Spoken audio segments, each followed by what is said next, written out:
La raquette claqua contre la balle avec une violence qui fit trembler les filets. Et je sentis mon cœur s'emballer comme si c'était lui. Le cœur? Qui avait été frappé? Thibaut apparut à l'entrée du cours. Son ombre longue s'étirant sur l'argile rouge comme une accusation muette. Et dans ses yeux, je lus pour la première fois ce que j'avais tant craint, la trahison d'un regard qui en sait trop. « Rémi? Qu'est-ce que tu fous là » lança-t-il d'une voix rauque. Brisé par le vent d'automne qui balayait les vignes bordant le club de tennis de Versailles. Et en cet instant, je compris que notre amitié, forgée dans les rires d'adolescence à Paris, venait de se fissurer comme une vieille poterie sous le choc d'une révélation inavouable. Paris, cette ville des amours impossibles, m'avait toujours semblé un labyrinthe de désirs inassouvis, où les lumières de la scène masquaient les ombres des cœurs brisés. J'étais Rémi. 28 ans. Un graphiste freelance qui passait ses journées à croquer des affiches pour des théâtres obscurs du Marais. Et mes nuits à errer dans les bars enfumés de la rue des Archives. À la recherche d'un regard qui ne fuirait pas au matin. Thibaut, mon meilleur ami depuis le lycée Henri IV, était l'opposé parfait, grand, athlétique. Avec cette crinière châtain qui dansait au vent comme un étendard de normalité hétérosexuelle. Il travaillait comme consultant en finance pour une banque du boulevard Haussmann. Marié à son job et à une succession de petites amies éphémères qui défilaient comme les saisons. Nous nous étions rencontrés sur un terrain de basket. À 16 ans. Lors d'une fête scolaire pluvieuse, il m'avait défendu contre un groupe de brutes qui se moquaient de mes manières efféminées. Et depuis, il était mon ancre. Mon frère d'armes dans cette ville qui nous avait vu grandir. Ce jour-là. Un samedi d'octobre 2023. J'avais fui mon appartement exigu du quartier latin pour le club de tennis de Versailles. Un havre de paix à une demi-heure de train de la gare Montparnasse. Le cours en terre battue. Entouré de chênes centenaires et de vignes automnales aux feuilles rougissantes. Était désert sous un ciel bas et menaçant. J'avais besoin de frapper des balles. De transpirer. Pour évacuer la boule au ventre qui me rongeait depuis des semaines. Mon dernier flirt. Un barman nommé Lucas rencontré dans un cabaret du Pigalle. S'était évaporé après une nuit trop intense. Me laissant avec des bleus sur l'âme et une peur viscérale de l'attachement. Les gays comme nous. On est fait pour les coups d'un soir. M'avait-il lancé en partant. Et ces mots résonnaient encore comme un verdict. Je servais avec rage. La balle fusant comme une comète blanche contre le mur de fond. Quand j'entendis le grincement de la grille. Pas de pas léger. Non, des enjambées assurées. Presque militaires. Je me retournai. Essuyant la sueur de mon front avec le revers de mon poignet. Et là, encadré par les barreaux rouillés, se tenait Thibaut. Il portait un manteau camel trop grand pour l'automne doux. Ses cheveux en bataille comme s'il avait couru depuis la gare. Et dans sa main, une bouteille de vin rouge bon marché. Cadeau improvisé pour nos soirées tennis d'antan. Mais son sourire habituel, ce rictus espiègle qui illuminait les pires journées, avait disparu. À la place, une grimace. Un pli soucieux entre les sourcils qui me fit l'effet d'un coup de poignard. Rémi? Putain. T'es pas joignable depuis 3 jours. J'ai dû fouiller ton agenda pour te trouver ici. Sa voix portait l'accent parisien pur. Roulant les guerres comme un vin de Bordeaux. Mais il y avait une urgence. Une fêlure. Qui me noue à la gorge. Je lâchai ma raquette. Qui roula mollement sur l'argile. Et m'approchai. Les jambes tremblantes sous mon short blanc taché de terre. Thibaut? Qu'est-ce qui se passe? T'as l'air d'un fantôme. Je tendis la main pour lui serrer l'épaule. Geste familier entre nous. Mais il recula d'un pas. Comme si mon toucher le brûlait. Ses yeux. D'un bleu glacier que j'avais toujours envié. Balayèrent le cours vide avant de se poser sur moi. Lourd de secrets. C'est à propos de Lucas. J'ai vu ton message sur ton téléphone. L'autre soir chez toi. T'avais oublié de le verrouiller. Viens ce soir. Je t'attends nu sous les draps. Bordel. Rémi? C'est quoi ce délire? Les mots tombèrent comme des pierres dans un étang calme, ridant la surface de notre complicité. Je sentis le sang se retirer de mon visage. Le monde se rétrécir au rectangle rouge du cours, aux feuilles mortes qui tourbillonnaient à nos pieds. Thibaut? Mon ami hétéro. Le roc sur lequel je m'appuyais pour ne pas sombrer dans la solitude gaie de Paris venait de plonger dans l'intimité que je lui avais si soigneusement cachée. Je bafouillai une excuse. Un mensonge maladroit sur un « ami d'un soir ». Mais il secoua la tête, s'avançant enfin pour me prendre dans ses bras. Son étreinte était ferme, presque possessive. Et je sentis son cœur battre contre le mien. Un rythme désordonné qui trahissait sa propre tempête intérieure. Je suis pas venu pour juger. Mec. Juste. J'ai eu peur pour toi. Paris te bouffe. Avec ses nuits folles et ses matins vides. Et moi. Je suis là. À côté. Sans rien voir. Sa voix se brisa sur le dernier mot. Et pour la première fois, je vis des larmes perler au coin de ses yeux. Nous restâmes ainsi, enlacés au milieu du cours, le vent murmurant des promesses que ni l'un ni l'autre n'osait formuler. Les jours suivants furent un tourbillon. Thibaut insista pour qu'on se voie plus souvent, prétextant des soirées décompression après ses journées interminables à la banque. Nous arpentions les quais de la Seine au crépuscule, fumant des Gauloises en discutant de tout et de rien, des films de Truffaut qu'il adorait feindre de comprendre, des vins de Bourgogne qu'il m'initiait avec une passion presque sensuelle. Mais sous la surface, une tension nouvelle couvait. Un courant électrique qui faisait crépiter l'air entre nous. Un soir, après une projection au cinéma du Panthéon, un vieux Godard en noir et blanc, il posa sa main sur ma cuisse dans le métro bondé. Un geste anodin pour quiconque, mais qui me fit sursauter comme une décharge. Désolé, murmura-t-il, rougissant sous la lumière crue des néons. Mais il ne retira pas sa main tout de suite.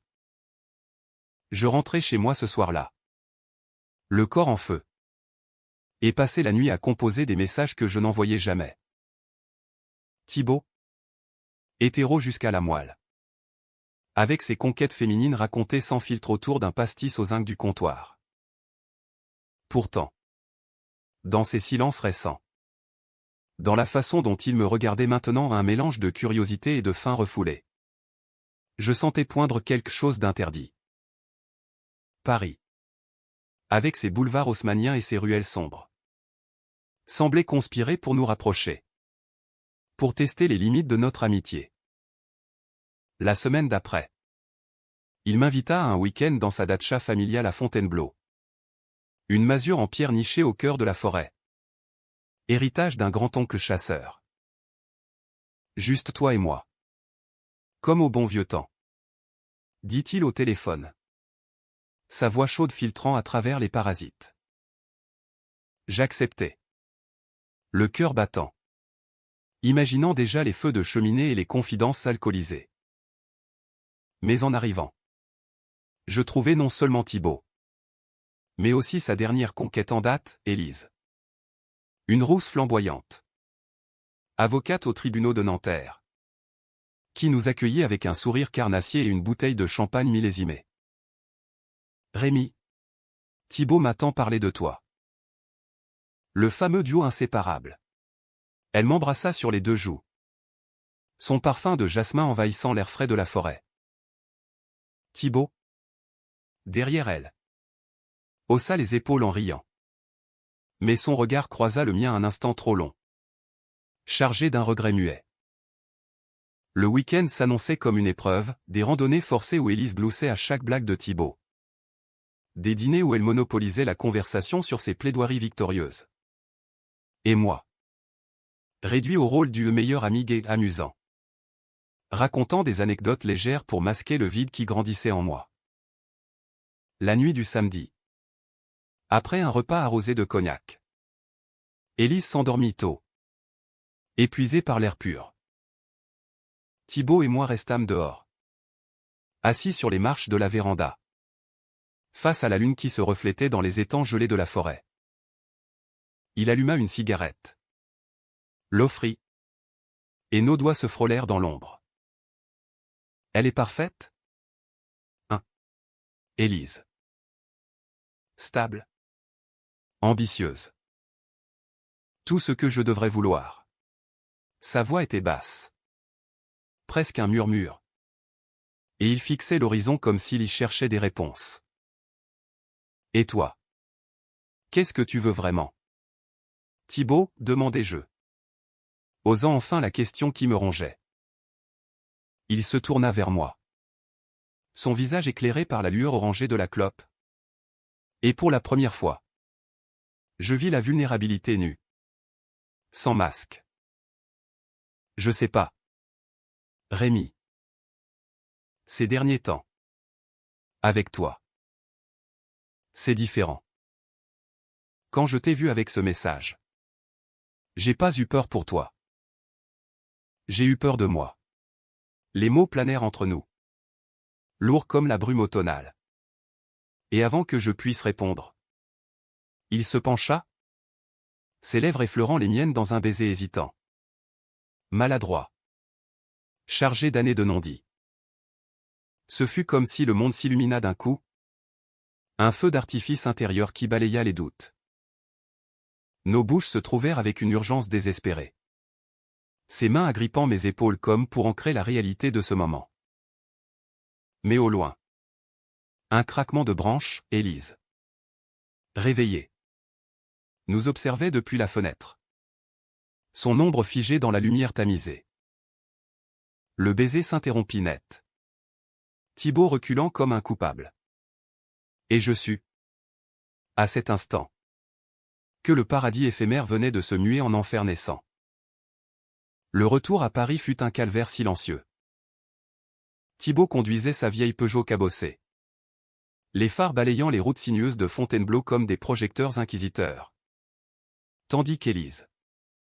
À l'arrière. Feignait le sommeil. Ses ongles s'enfonçant dans le cuir du siège. Moi. À l'avant. Je fixais la nuit. Le goût salé de ses lèvres encore sur les miennes. Un mélange de tabac et de regret qui me nouait l'estomac. Personne ne parla jusqu'à la porte d'Orléans. Où les lumières de la capitale nous avalèrent comme une vague indifférente. On se voit bientôt. Murmura Thibaut en me déposant. Sa main serrant la mienne un instant de trop. Mais Élise. Déjà sortie. Claqua la portière avec une force qui fit sursauter les pigeons endormis. Les jours suivants. Mon téléphone resta muet. Pas de message. Pas d'appel. Juste le vide. Ce silence assourdissant qui est le vrai bourreau des amours naissantes. Je noyais ma peine dans le travail. Enchaînant les commandes pour des galeries d'art du Montmartre. Croquant des nus masculins qui, malgré moi, portaient les traits de Thibaut, la courbe affirmée de la mâchoire. Le pli soucieux du front. Paris. Complice et cruel. Me renvoyait son image partout, dans les vitrines de la rue de Rivoli. Sur les affiches de cinéma. Même dans le reflet déformé des fontaines de la Concorde. J'errais. Fantôme parmi les touristes. Me demandant si ce baiser n'avait été qu'un mirage. Un éclat fugace dans la grisaille de notre amitié. Puis. Un soir de pluie battante. Il apparut à ma porte. Trempé jusqu'aux os. Une bouteille de Calvados à la main. Faut qu'on parle. Dit-il simplement. Entrant sans attendre d'invitation. Nous nous assîmes sur mon canapé usé. Face à la fenêtre qui donnait sur les toits luisants du quartier latin. Et les mots jaillirent comme un torrent. Élise l'avait confronté le lendemain du week-end, une scène violente. Des cris étouffés dans la datcha. Des accusations de trahison et de crise d'identité. Elle a dit que j'étais perdu. Que c'était ta faute? Toi et tes histoires de PD. J'ai pas supporté. Rémi. Je l'ai quitté sur place. Sa voix tremblait.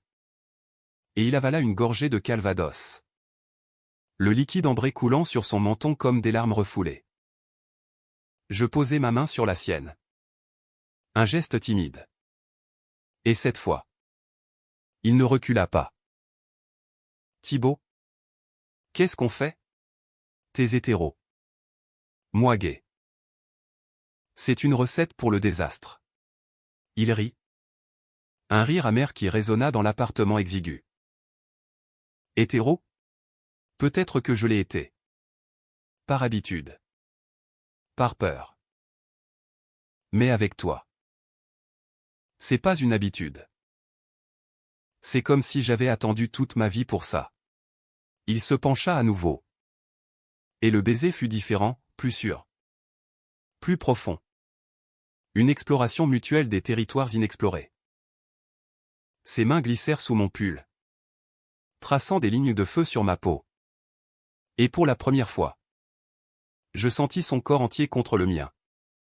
Dur et vulnérable à la fois. Cette nuit-là, nous nous abandonnâmes l'un à l'autre avec une tendresse féroce.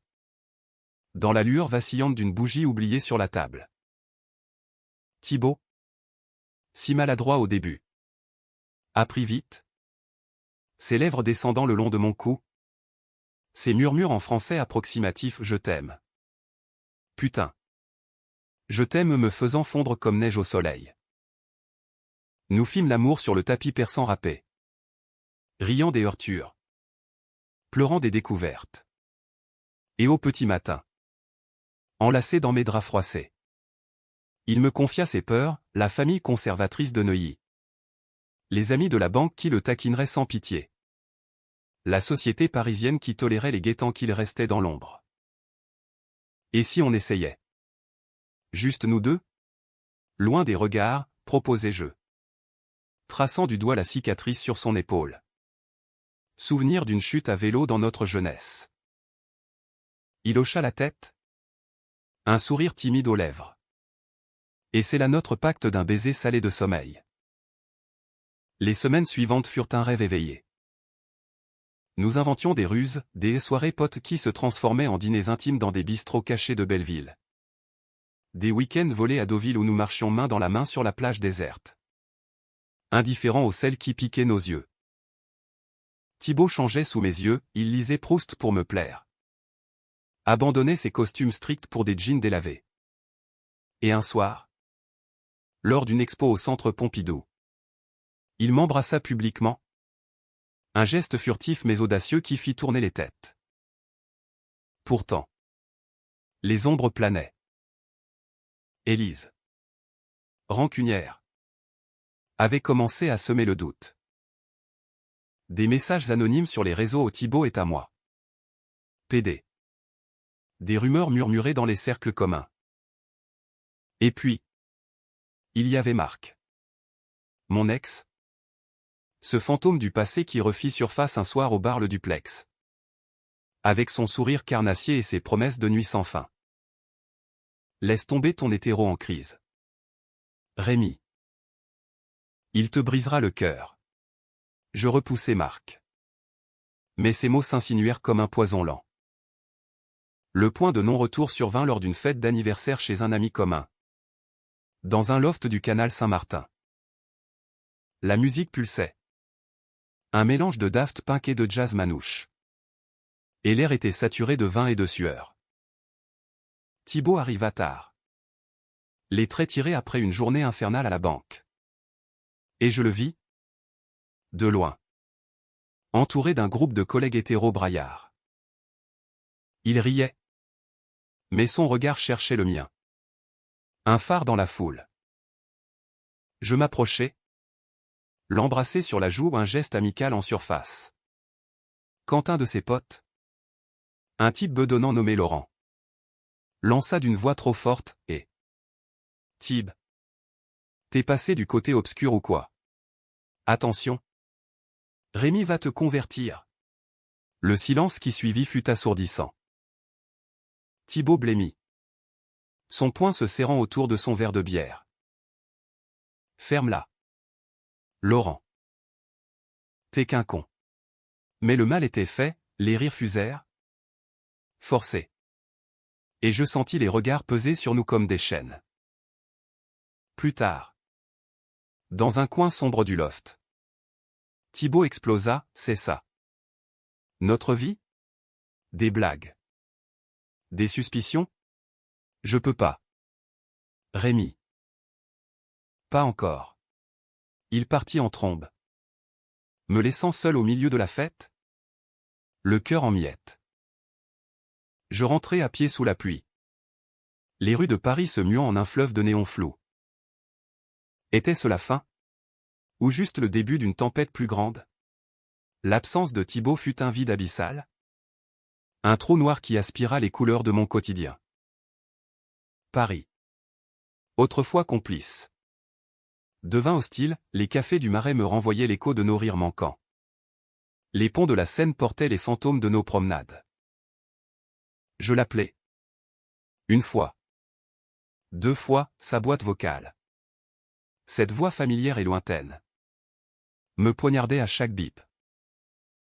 C'est moi. Reviens. S'il te plaît. On peut en parler. Mais rien. Juste le silence? Plus éloquent que n'importe quel cri.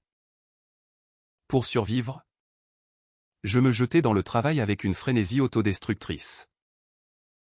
Une commande urgente pour une campagne LGBTQ+, d'une association du 11e arrondissement, des affiches sur l'acceptation. Avec des couples arc-en-ciel enlacés sous la tour Eiffel. Ironie cruelle, mes crayons traçaient des lignes tremblantes. Des ombres qui ressemblaient trop à Thibaut. Marc. Sentant ma faiblesse. Revint à la charge, un texto anodin, un verre. Pour oublier. Suivi d'une nuit impulsive dans son appartement haussmannien du 8e. Son corps était familier. Efficace. Mais vide, au matin. Je m'enfuis avant qu'il se réveille. Rongé par la culpabilité. C'est alors qu'Élise frappa. Pas par la porte. Non, par une tempête numérique. Un email anonyme. Envoyé depuis une adresse jetable. Avec des pièces jointes qui me firent chanceler, des photos volées de notre week-end à Fontainebleau.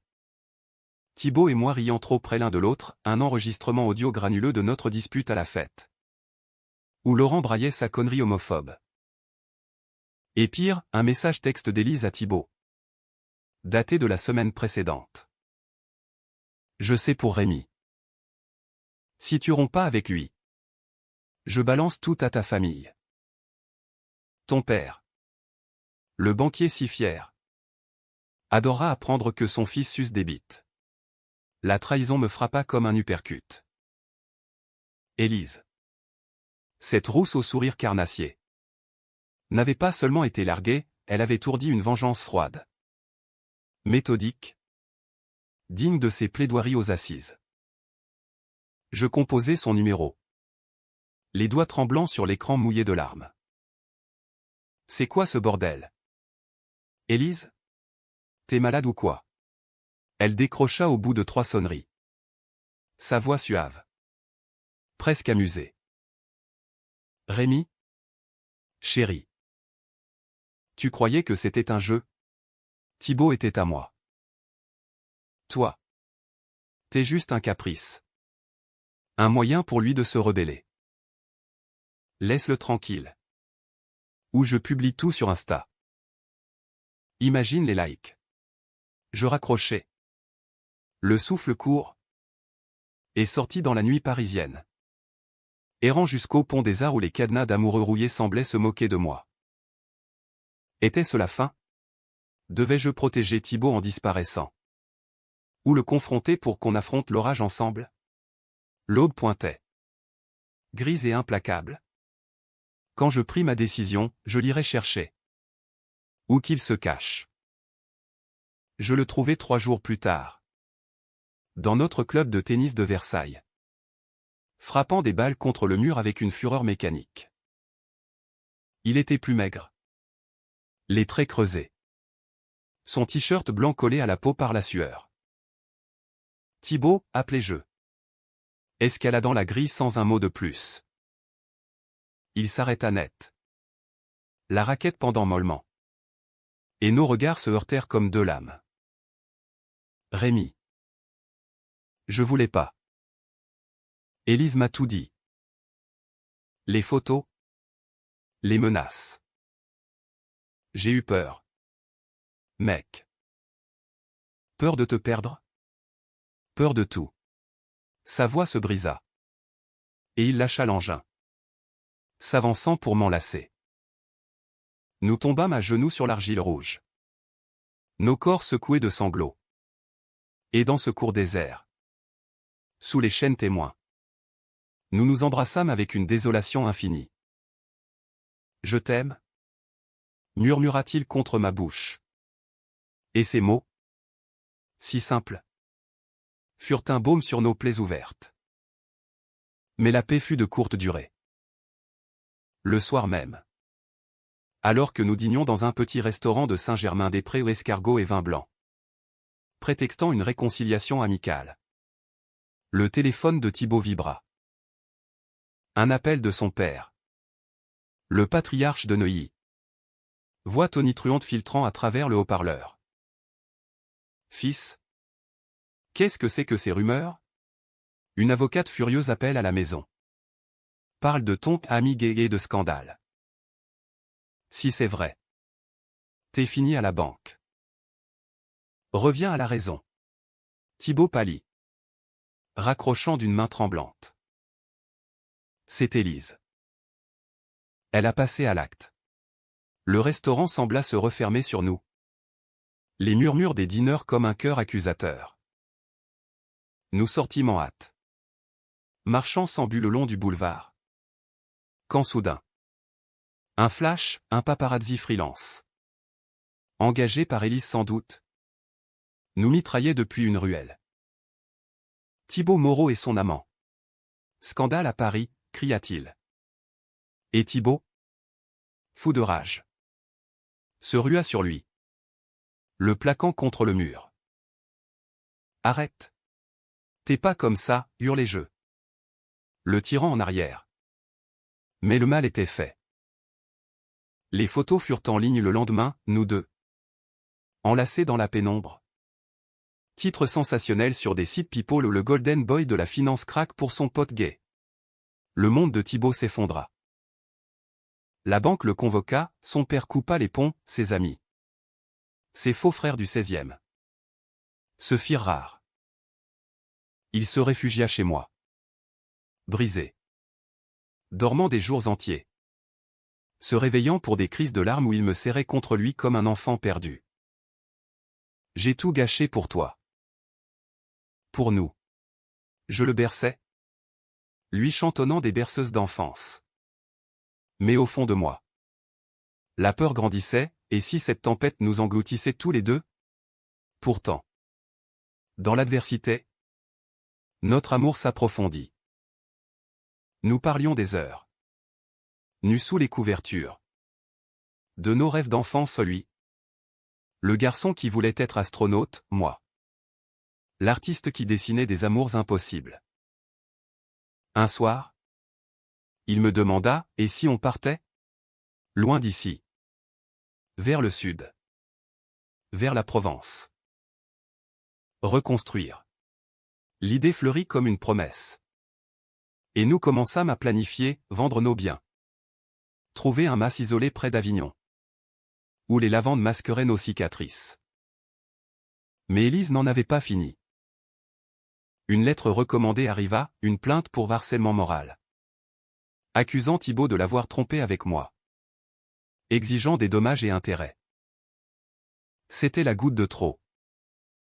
Thibaut, au bord de l'abîme, prit une décision radicale, il contacta un avocat. Un vieux loup du barreau connu pour défendre les causes queer. On contre-attaque. Pour nous. Pour tous ceux comme nous. La bataille s'annonçait épique. Un duel judiciaire sous les plafonds dorés du palais de justice.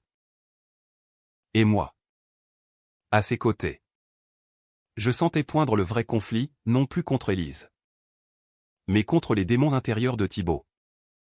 Ces chaînes invisibles de la normalité qu'il devait briser pour renaître. Le procès fut un cirque médiatique. Un kaléidoscope de flashs et de micros tendus comme des lances sous les arcades du palais de justice. Place Dauphine. Paris. Cette grande scène théâtrale avait décidé de nous mettre en vedette, l'amour interdit du siècle. Titraient les tabloïds. Juxtaposant nos photos volées à des portraits idéalisés de couples hétéros parfaits. Thibaut, vêtu d'un costume gris anthracite qui le faisait ressembler à un fantôme de lui-même, serrait ma main dans la salle d'attente. Ses paumes moites trahissant la tempête intérieure. Si on perd tout, murmura-t-il. Et je hochai la tête, forçant un sourire pour masquer ma propre terreur. L'avocat. Maître Duval? Un quinquagénaire au cigare éternel et à l'œil perçant. Nous avait préparés comme des soldats, témoignage de nos amis loyaux, une galeriste du Marais qui jura sur notre amour pur. Expertise psychologique sur le chantage d'Élise. Et même une contre-plainte pour diffamation. C'est pas juste votre histoire? Les garçons. C'est un combat pour la visibilité. Nous avait-il dit lors d'une répétition dans son bureau enfumé de la rue de Rivoli. Mais face à Élise. Rayonnante dans son tailleur rouge sang.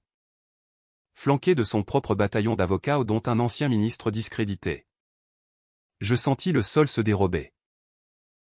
La première audience fut un massacre. Élise.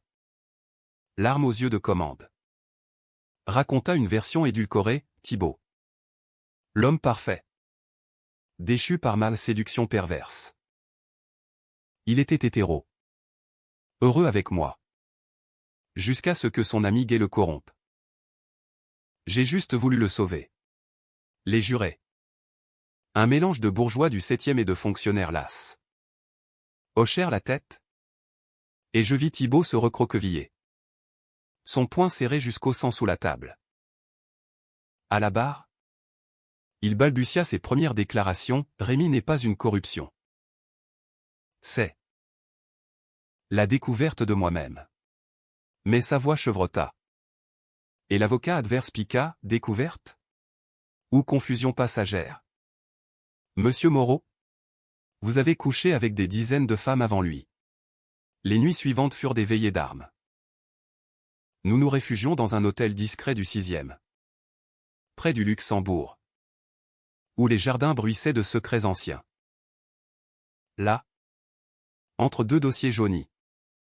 Nous faisions l'amour avec une urgence renouvelée. Comme si chaque caresse pouvait conjurer le verdict. Thibaut, de plus en plus affirmatif, explorait mon corps avec une curiosité vorace. Ses lèvres traçant des cartes invisibles sur ma peau. T'es beau, Rémi. Tellement beau que ça fait mal. Gémissait-il. Et je riais à travers les larmes. Nos corps entrelacés formant un rempart contre le monde extérieur. Mais la trahison vint de l'intérieur. Un matin. Avant la seconde audience. Thibaut reçut un appel de son frère cadet. Étienne. Le fils prodigue de la famille Moreau. Papa est mourant. Thib. Cancer au foie. Il veut te voir? Mais. Pas avec lui. La voix d'Étienne. Froide comme le marbre des tombes du père Lachaise. Trancha net. Thibaut raccrocha. Blême. Et pour la première fois. Il me repoussa. Je dois y aller. Seul. Pour clore ça proprement. Je protestai. Le cœur serré. Mais il insista, c'est ma famille. Rémi. Je reviens. Promis. Il partit pour Neuilly dans l'après-midi, me laissant seul avec mes croquis inachevés. L'hôtel me sembla une prison. Et pour tromper la tante, je sortis marcher dans les allées du jardin, où les statues de reines oubliées semblaient compatir. Le soir tomba. Puis la nuit. Sans nouvelles. Vers minuit. Un texto laconique, désolé. Papa m'a supplié. Je reste un peu. Élise est là. Pour soutenir un point. Mon sang se glaça. Élise? À l'hôpital. Aux côtés de son ex. Pendant que son père agonisait.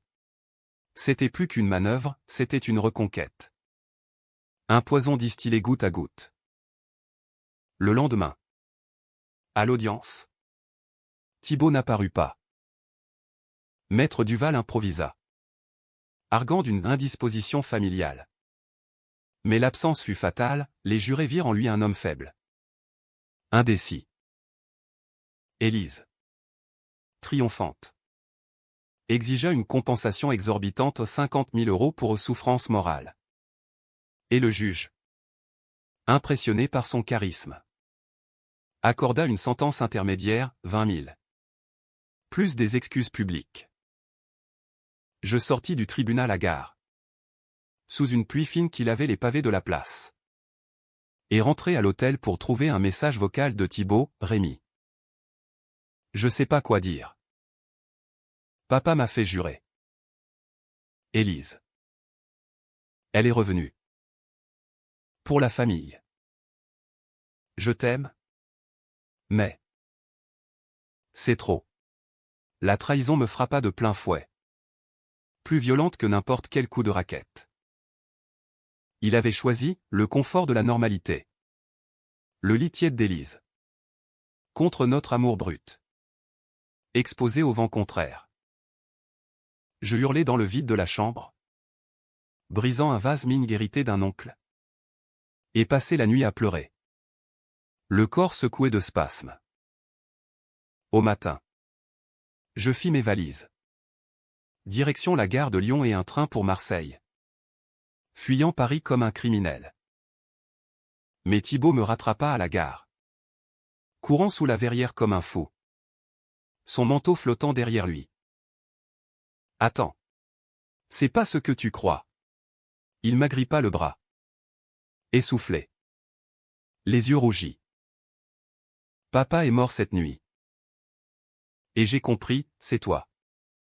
Ma famille. Élise. C'était un mensonge. Pour apaiser les siens. Mais je peux plus. Je démissionne de la banque. On part. Comme prévu. Les larmes coulaient sur nos visages. Et dans le tumulte des voyageurs, nous nous embrassâmes. Un baiser salé de pluie et de renaissance. Pourtant, le doute persistait. Était-ce sincère? Ou juste un sursis avant la prochaine tempête? Le train pour le sud nous emporta. Mais le vrai chaos trao, je le sentais, n'était pas encore joué. Le mas provençal, perché sur une colline d'Avignon baignée de lavande, fut notre salut précaire. Un bâtisse en pierre ocre, avec des volets bleus écaillés et un puits moussu au jardin. Acheté d'une traite avec nos économies réunies. Thibault avait tenu parole, démission explosive à la banque, je pars pour vivre. Pas pour survivre. Suivi d'une lettre à sa famille. Lu à voix haute devant moi un soir au coin du feu, je suis gai. Avec Rémi. Et je suis heureux. Pas de réponse. Juste le silence. Mais il sourit pour la première fois depuis des mois. Un vrai sourire. Lumineux comme le soleil couchant sur les Alpilles. Nous reconnûmes le rythme de la Provence, matin à vendanger les vignes voisines pour un salaire modeste. Après-midi où je dessinais des cartes postales pour les touristes d'Arles. Thibault réparant les murs lézardés avec une maladresse touchante. Les soirs étaient à nous, dîner de ratatouille et de rosé frais sur la terrasse. Où les cigales chantaient nos amours secrètes. Son corps, duriné par le travail manuel, se levait contre le mien avec une tendresse infinie, nous faisions l'amour sous les étoiles, riant des constellations qu'il inventait au regard. La grande raquette, pour nous. Et dans ces moments, je croyais au miracle. Mais les fantômes suivaient. Élise, bannie de nos vies, lança une dernière salve, un article anonyme dans un magazine People. Le scandale oublié, comment un gay a brisé un mariage parisien. Les ventes du mas chutèrent, les voisins. Ces Provençaux aux langues acérées chuchotaient lors des marchés de Gordes. Et Thibaut, hanté par l'héritage familial, sombrait parfois dans des silences sombres, fixant l'horizon comme s'il y voyait Neuilly. Et si j'ai tout détruit pour rien? La banque? Mon père? Pour un amour qui pourrait s'effilocher? Le chaos trao éclata un soir d'août, lors de la fête des vendanges à Châteauneuf-du-Pape. Le village bruissait de musique occitane, de danse folle autour des brassereaux. Et nous, ivres de mistels et de liberté, nous laissâmes emporter. Thibaut, libéré par l'alcool, dansa avec moi au milieu de la place. Nos corps collés dans une valse improvisée, indifférents au regard. Mais au retour, sur la route sinueuse, il freina brutalement, une silhouette au bord du chemin. Élise en personne, sortit d'un taxi comme une apparition vengeresse.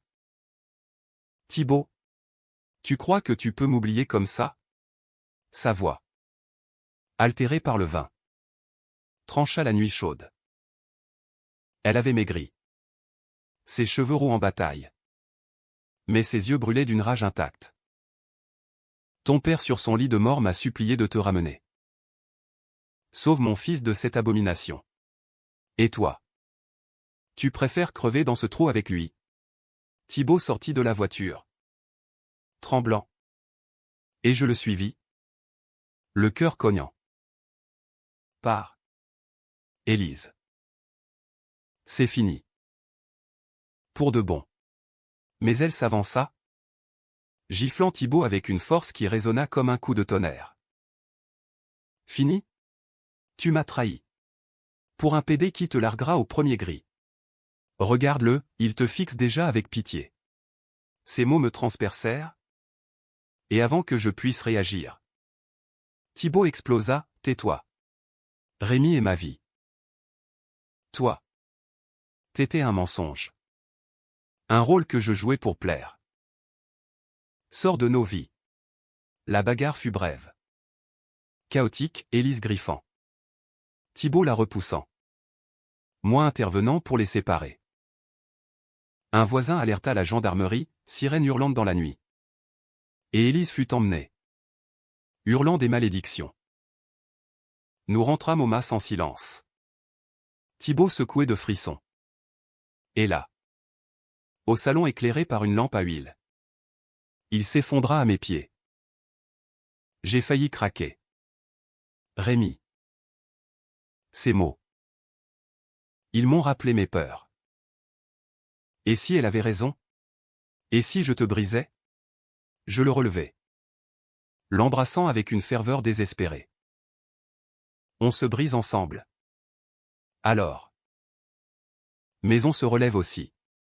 Cette nuit-là, nous parlâmes jusqu'à l'aube, de nos failles, de nos forces, de l'amour non comme un conte de fées, mais comme un combat quotidien. Il pleura la mort de son père. Non plus avec colère, mais avec pardon, je lui confiai mes nuits solitaires d'avant lui. Ces abysses où Paris m'avait presque noyé. Et dans cette vulnérabilité partagée, notre lien se forgea en acier trempé. Les mois passèrent. Et la Provence nous guérit doucement. Thibaut trouva un job comme guide énologique dans les caves de Gigondas. Racontant les terroirs avec une passion nouvelle, je vendais mes dessins à une galerie d'Aix-en-Provence, exposant même un portrait de lui, nu sous les oliviers, qui fit scandale et succès. Élise disparut. Exilé dans l'oubli par un accord à l'amiable, nos économies intactes. Son silence acheté. Un automne. 2 ans après le baiser fatidique sur le court de tennis. Nous revînmes à Paris pour une raison simple, un mariage. Pas le nôtre, pas encore. La France autorisait les unions gays depuis 2013. Mais nous attendions le bon moment. Non, le mariage de Marc. Mon ex. Avec un artiste suédois. Ironie du sort. Mais aussi clausure. Lors de la réception au bord de la Marne. Thibault leva son verre, à nous, qui avons survécu aux tempêtes. Et plus tard. Sur la piste de danse. Il murmura à mon oreille, épouse-moi. Rémi. Ici. Maintenant. Ou demain. Ou dans 10 ans. Mais épouse-moi. Les larmes coulèrent. De joie cette fois. Et nous dansâmes jusqu'au bout de la nuit. Indifférents au regard du passé. Paris. Cette vieille sorcière. Nous rendait notre liberté. Et nous la saisissions. Main dans la main. De retour aux masses. Sous un ciel provençal étoilé. Nous échangeâmes des vœux improvisés au bord du puits. Des anneaux simples en argent martelés par un artisan local. Pas de prêtre. Pas de témoin, juste nous. Et l'univers comme allié. L'amour, compris-je enfin, n'est pas l'absence de conflits, mais la force de les traverser. Thibault, mon ami hétéro d'hier, mon amant d'aujourd'hui, m'avait appris cela, que les cœurs, qu'ils soient droits ou courbes, battent au même rythme quand ils s'aiment vraiment. Et ainsi, dans la douceur des vignes éternelles, notre histoire s'acheva non en apothéose bruyante, mais en quiétude humaniste, un rappel que l'amour vrai guérit les trahisons. Et que Paris ou Provence, l'arc-en-ciel finit toujours par percer les nuages.